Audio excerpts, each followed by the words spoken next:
rods are no slouch. It's not aftermarket at all. Like the bracing and all that stuff is. All my electronics are through the Holly. And like I said, you can do anything you want with a Holly. So like my power windows.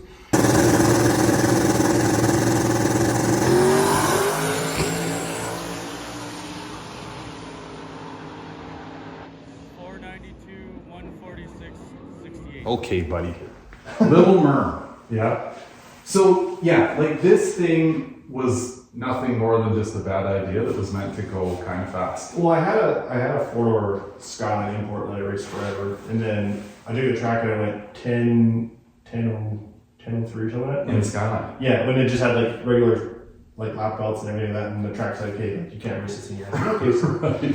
so then I ended up, I always wanted this car. My buddy in Kelowna had it, and so then he was gonna sell it, and he drove it on the street all the time, had a read everything I bought it. So I bought it from him, and then it just kind of transpired really. So it was more or less a stock car when you. It was like kind of the way it is now, but different. Like it still had the fiberglass one-piece front end on it, but it had a radiator and alternator and less of a roll cage in it. Okay. I've kind of tweaked it over the years, but I mean, he drove it kind of the way it is right now through the streets of Kelowna all the time, right? So. And have you painted it? Nope. Really? So it was originally a silver car. Okay, so it has been, it's calypsoed by somebody. Yeah, it was originally, I think it's like a titanium silver car, or like that dark, dirty silver. Yep.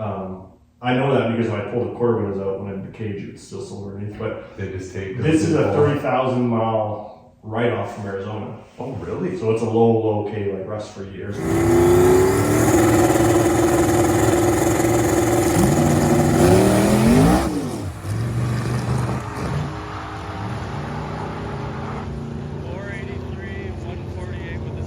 It was a stick car supercharged, and then it was a stick car twin turbo, and then it was a auto single turbo, and then it's been Chevy. That was all Ford. Now it's a Chevy single turbo, and yeah, it's been almost everything. Yeah. So she's no stranger to power, the old girl. No, there's lots of videos actually floating around on YouTube and stuff like that of it when it was silver and a twin turbo car. And, oh, really? Yeah, street racing at lots and stuff like that. Huh. So the old girl's famous too. Yeah, it's been around a few times. But. Okay, well, now the elephant in the room. We got to talk about this whole LS thing. This filthy LS. Well, it's funny. When I bought this car, my buddy had I think it was a 347. It was a small block Ford in it, and it used to have 8.5s in the back, like small baby tires. Yeah. And it went 512 in Vegas, and I told him, I was like, I'm gonna buy it, put a Chevy in it, and I'm gonna go faster than you. He's like, no, I'll never do that.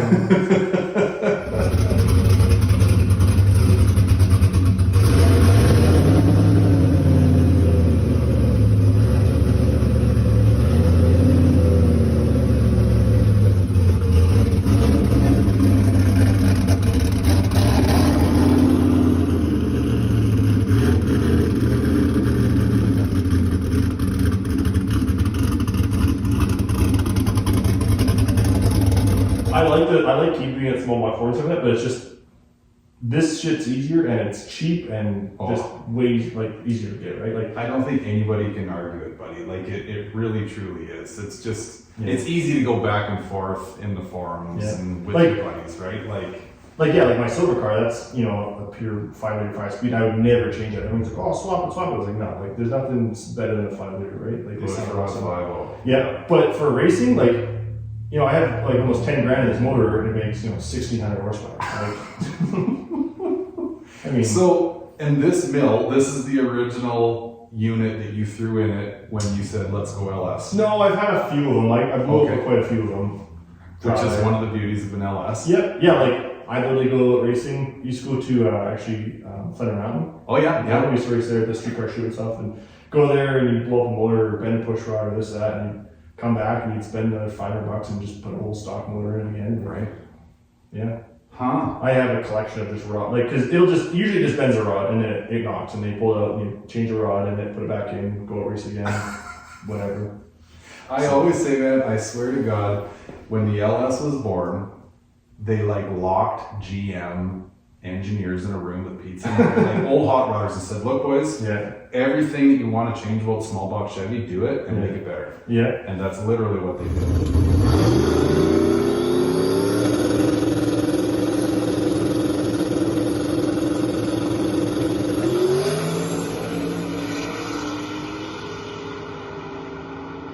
Woo!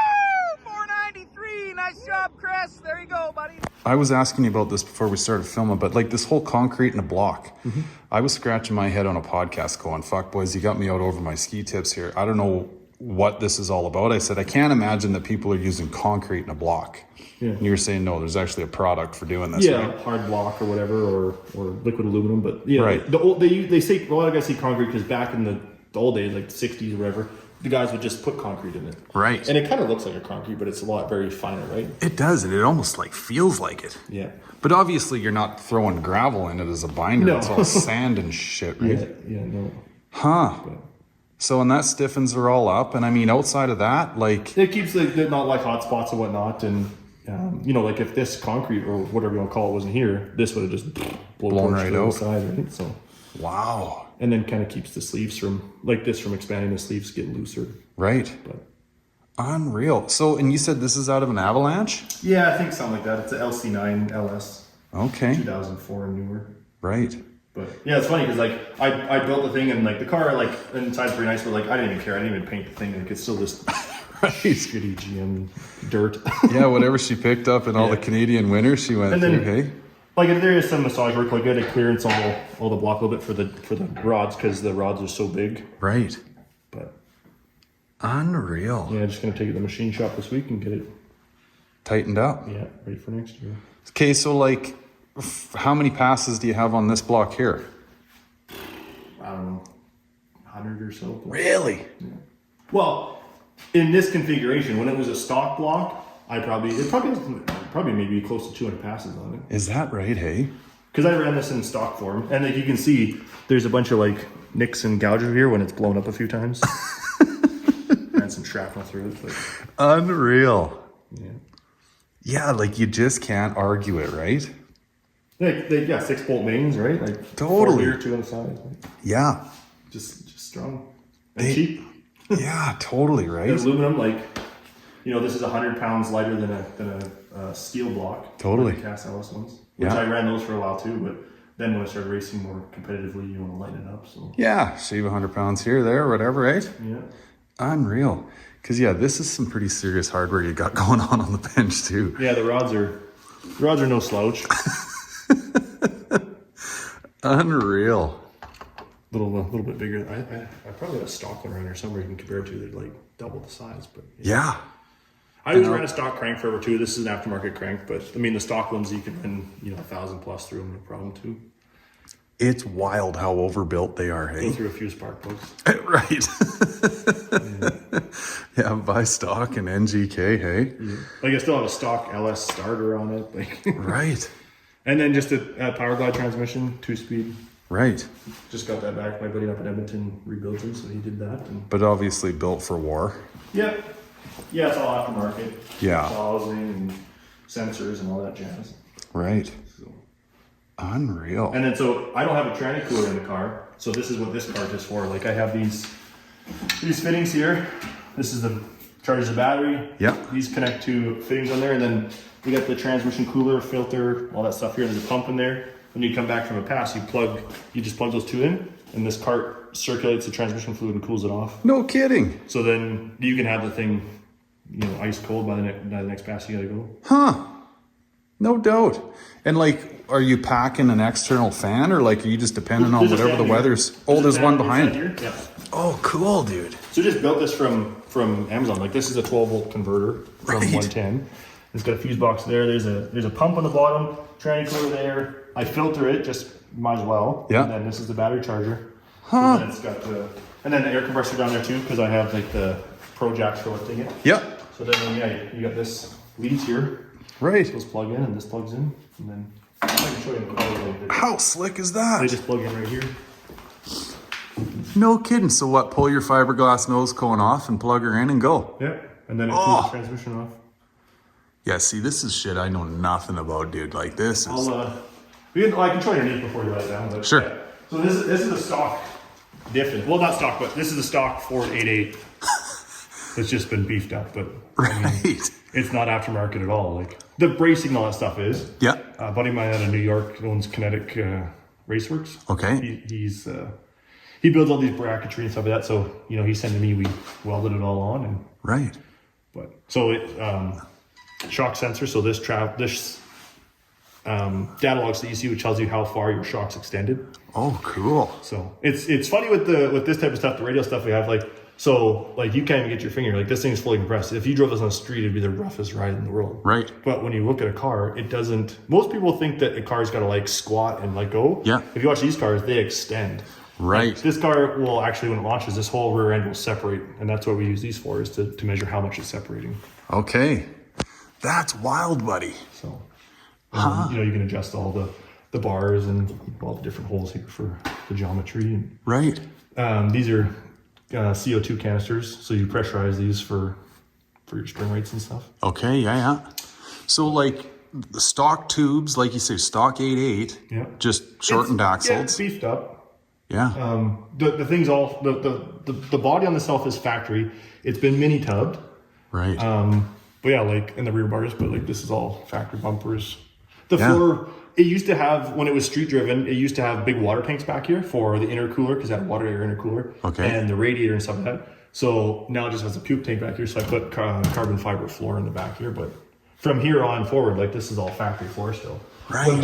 When we cut the cage out, did the cage this one, like I literally cut the entire floor out of it. We put a new cage in it and then welded the floor back in it. And then as well, so I got another connector here I'm doing, front wheel speed sensor, so you can measure front wheel speed. Right. And then there's also the shock travel sensor in the front here for measuring front shock travel. Right. So, I mean, the data on these is, whatever you want to do, limitless. I know guys that And do, it's key too, they do right? sensors. You can measure the track temperature, ride height sensor. So when it launches, it measures how high the car's coming up. And if it's starting to wheelie, right, it does stuff with the ECU to cut power so it doesn't wheelie. Right.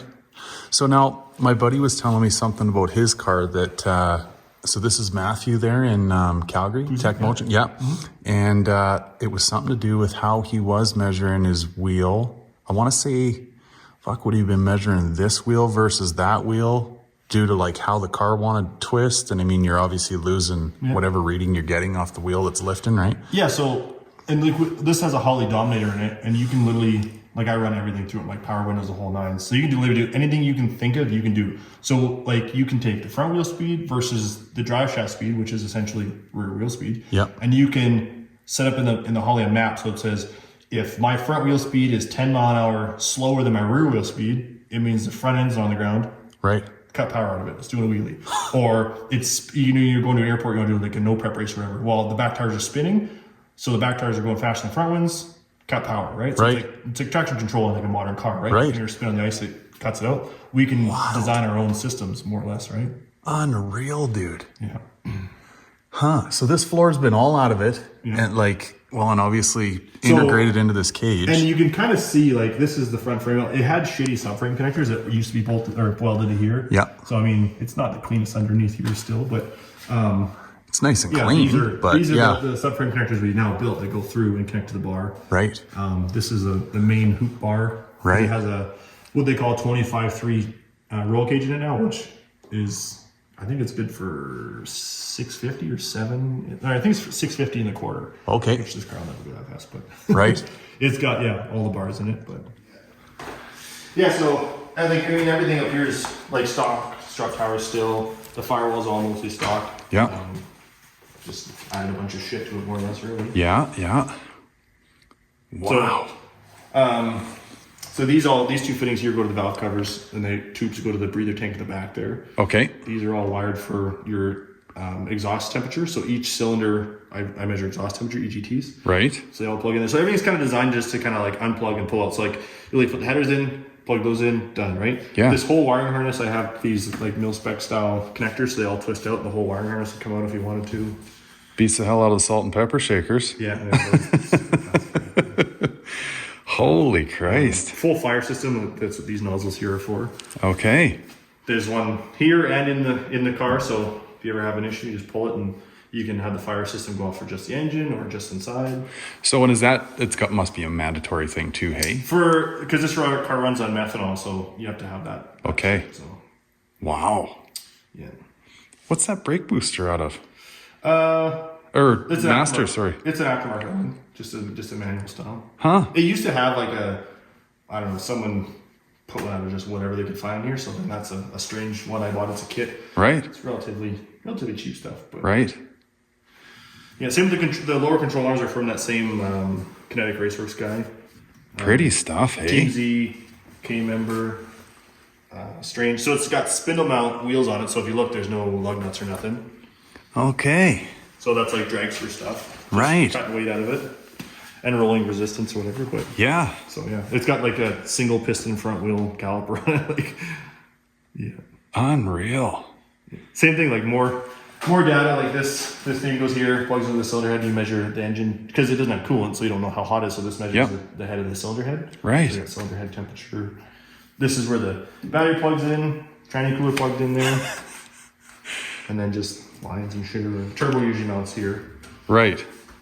Yeah, and that air pump's no joke either, hey? No. No. So I race an X275, so you can have as big a turbo as you want, but then you have to be heavier. So with having a small motor and I run an 88 mil, the car has to be 2675. Okay. And it's like 25 something without me in it. So it's like just there. I have a bunch of lead in the back to make it at weight too. Okay. But it's relatively light for, still steel doors and power windows, but right. Optic armor windows in the front and the back, but everything else is glass. Right. Yeah. Holy Dinah. Little tiny fuel cell in the front there. But like big fuel lines, like I run the Dash 16, which is like, I think 1 inch. Right. 1 inch going there. And then my injectors aren't here, but these are the spare sets I have. They're not really small either. They're 245 pounds. Good grief. And then, yeah, the intake. Pretty Mostly everything I bought is all from PTR. Right. Off the shelf. Nothing whizzy really. It's all custom, or all standard, shit. Well, I mean, yeah, but to the average guy going down the street, this is pretty whizzy shit. Like, I'm kind of a purist. I don't like to put the fiberglass shitty dashes in it, so I just have like a cut up stock dash. Everyone's like, "Oh, I'll put a fiberglass when they're lighter." I'm like, "Yeah, but I like the way the stock ones are. Like, it looks like once it's all in the car, like with all the trim and stuff on it, it looks fine. Like, right. It's mint. Same thing with the door panels and the doors. Everyone's like, "Oh, put glass doors on it." Like, but I like leaning on my door and like abusing it a bit, right? You have a fiberglass door, they're flimsy and shitty. Like these ones are still right. Yeah. But yeah, like, so this is all, I hate wiring, but this, I spent forever and wired it all myself.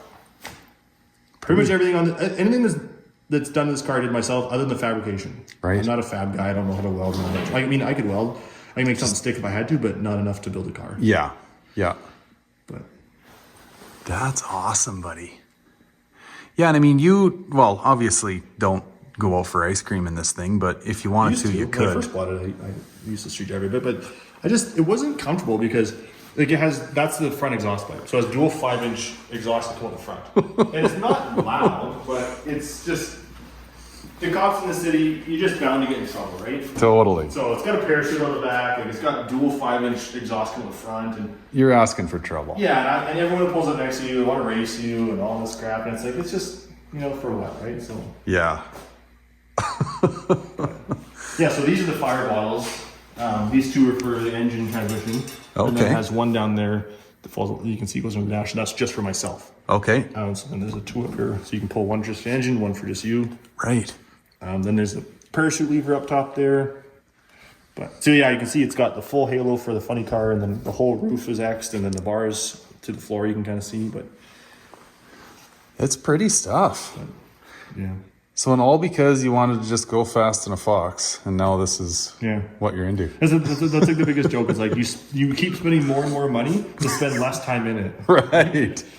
Yeah, exactly. To go faster and spend less time on the track. And it's funny, like when I first got the car, I had no door panels. I never having one, so I bought these from a guy online up in Edmonton. Yeah. And they were like mint, like. The mat pockets are mint, they're not all sagged out, like everything was mint in this car, and I didn't really care too much about it. And then afterwards I'm like, man, these are really good. And then I didn't pull them off when I got the cage done, and they drug a pipe and cut it, and I was just like, oh my god. You try and find a good set of door panels, and it's like, especially black. Yeah. So. Yeah, man, like it's a very, very clean car. Yeah. And then so back here it's got a strutless wing on it, fiberglass deck lid, parachute. Right. So, and then so those lines I was telling you about that go from the valve covers through the car, through the tank in the back, and then this is the little chimney pipe. So on like a very humid day, like you can see like all the methanol from the car or from like the fuel gets into the valve covers, and you know it's the same as like a PCV or breather system on a regular Right. car. But these are like more extreme. So like sometimes there's like steam coming out of the thing like this. Really, hey? So just a great big old vent. Yeah. And then if the car ever blows up and it, you know, pressurizes the engine, it's supposed to, the tank's big enough in the back to catch as much as oil as would push out. So. But. Unreal. And that tank we were looking at underneath, that's what that is. Yep. Yeah. Like, That's the bottom end of it. Still has a full trunk of groceries. Look at that. Yeah. Yeah. Just like I said, I put this is loose, but. Right. Yeah. So it's taillights and wiring and the whole jazz from when we street drove it. And, Huh. Unreal. So that's just a catch can, really? Yep. Wild. But it's always venting methanol. Just like water vapors, like steam from the engine. Yep. Too cool, buddy. Yeah. It's funny, like I didn't really like these taillights too much, and then now that I got them, I always like them. And I was gonna put them in my other car, and I was like, no, these just suit this car. Like I don't know if I could put a red taillight in this car again. Right. Yeah, this is 90s cool, the old clear taillight, eh? Yeah. It has a hole in here because it used to have this is my new push on and off switch. Right. But it used to have a rod through it with a thing that went in the trunk and all that jazz. But Right. part of lighting it up, because before you get out there, I have the battery cables running here and a big rod and all this shit. And it was just weight. So now it has this button that's like an emergency shut off and like, you know, heavy equipment stuff. It just has two little tiny wires that go to a solid state relay. Okay. Yeah, and all the sensors carrying here, like that's a G meter, so it measures lateral and vertical G's and all that stuff like that. Right. But yeah, so I have all my electronics are through the Holly, and like I said, you can do anything you want with a Holly. So like my power windows, I didn't want to have like the only switches are here: a power switch and an on switch. Okay. On the dash, but so my power windows, passenger one up.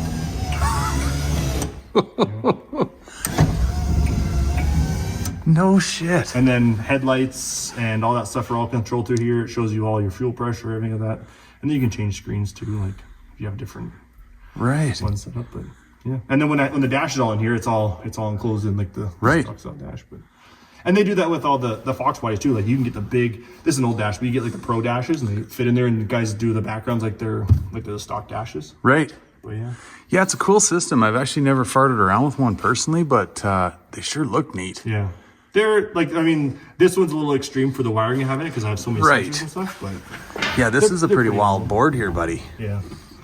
So these, this relay board here is actually a company from Ontario called Speedwire. Oh, yeah. And they literally, most times when you wire a car, it's a pain in the ass because you gotta have to have, you know, all the relays in the dash and your fuse holders, all that shit. Yeah. That company makes them. It's a board with relays, fuses, everything you want all in one. You literally just bolt it in. No kidding. Yeah. Huh. So.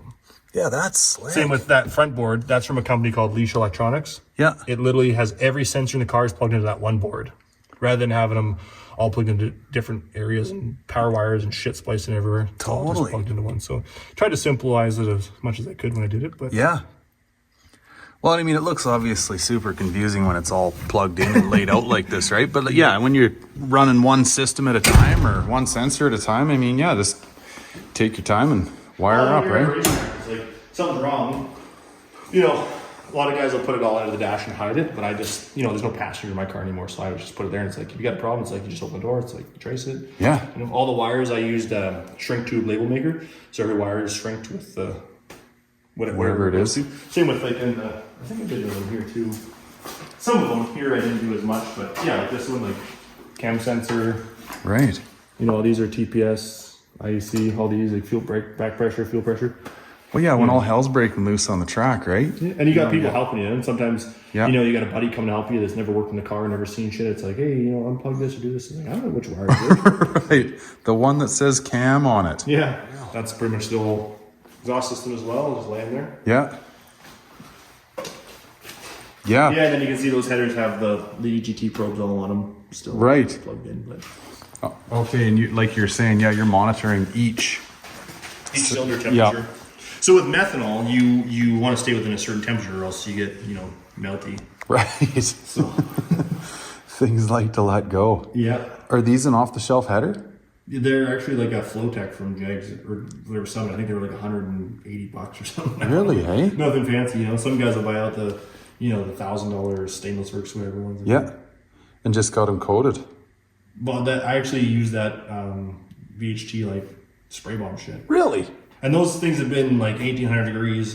And they've been in the car for, I don't know. Those headers were on this car originally when I built it. So those headers are probably, I don't know, 5-6 years old probably. That's a true testament to the old VHT spray bomb, hey? So, yeah, same with this. Same thing. Really? Yeah.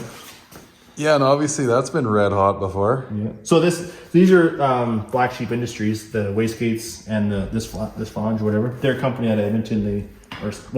There are two companies kind of. Black Sheep Industries, they do the wastegate, blow-off valves, flanges, all that stuff. And then True North Turbos is the same company. They're in the back window there too. But they run all the turbo stuff on this too. So it's actually a local company from Edmonton that in-house makes all this stuff. That no kidding. I run. Yeah. Yeah, that's pretty stuff. So are they like probably into all kinds of stuff, diesel, whatever, right? Oh yeah. Okay. He sells turbo stuff down south lots and up around here, whatever's got turbo on it, they put it on. So. Right. Okay, what you got to show me your blown up heads there too. This is yeah, and it's kind of just the one head. This one head every year kind of just. Let's put a rag here or something. I melted it. So I'd melt it and then I'd bring back and I'd weld it and then I'd melt it and I'd bring back and weld it. And then I figured it out now after talking to you guys that run these same engine combos. But yeah, so this one blew out a couple times. Like this was literally just a gaping hole and it blew all this apart. We've welded this. You can even see that it's cracked again. But yeah, this last year I took it apart. I went to this happened in Mission. Our last race in Mission last year went to, it's called was it Smoke Fire Thunder in Mission. And at the last pass, the head gasket was just poking outside, and I was like, "Nah, that's not good." So I didn't race the car again, and then it sat from Mission, which is August, till probably I don't know January. I think I finally pulled it apart, and I was like, "Oh, I need a new cylinder head." So, right. Because it's been patched so many times and whatnot, and it would lift the head, and it had I think I threw that gasket out. The gasket was just gnarly. It was just blown out and just blistered, whatever. Yeah. But so these are only affordable heads. So there's two here and two here. Okay. And then actually here too. So, but these ones I don't really count. So it's a affordable head. Yeah. The aftermarket ones I have a 6 bolt, so they have extra bolt down here. But I figured that the gasket isn't like they're kind of a stock style gasket, an MLS gasket, and with the horsepower it's making and the cylinder pressure, it would kind of lift the head a bit. And it would just get between the gasket and the fire would just blow torch it. Because methanol is just crazy volatile. So what got you into these crazy old boxy POSs? Just my brother and all his friends only them as kids. Oh man, it'll get you, right? Yeah. And an opportunity came to get one. So, and it's funny, like I said at the beginning, my buddy had this car forever, and I always loved this car. And then he was going to sell it one day, so I said sure. Like I bought it as a roller, so. No engine, no transmission, but everything else was in the car, and in the engine management for 21. So that was in 2017. Yeah, I think 2017, 2018. So, I mean, now this car, like to sell it as is, I mean, you have to get like 70 probably for it. Oh, totally. I think I probably got triple that into it. Absolutely, right? Yeah, when you start piecing everything together, I mean.